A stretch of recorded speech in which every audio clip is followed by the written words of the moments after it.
In today's video, I am going to teach you how to automate projects and billing in Zoho.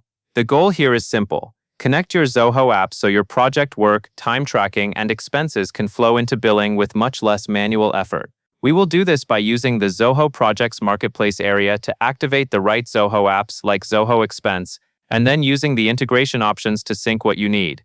Start by opening Zoho Projects and going to your All Projects view. This is your main hub for project work, and it confirms you are in the correct Zoho Projects portal before you begin changing any settings. Next, look to the top area of the Zoho Projects interface and click the highlighted menu area that opens your account and setup options.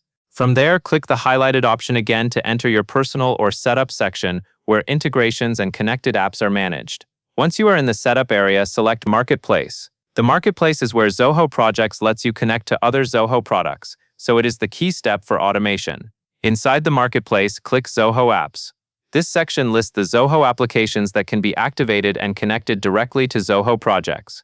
Now find Zoho Expense and click Activate Zoho Expense. Activating this app is important because project-related expenses are often part of what you bill back to customers. When Zoho Expense is connected, you can link expenses to specific projects and later include those billable expenses on invoices.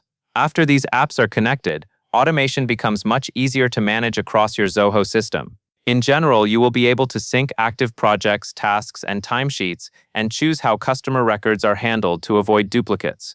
You will also be able to enable time tracking in your billing app so your team can log billable hours properly.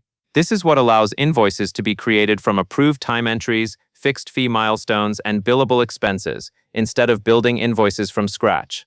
Take your time during activation and confirm you are connecting the correct Zoho organization each time you are prompted. A clean integration setup upfront saves a lot of cleanup later, and that covers everything you need to know.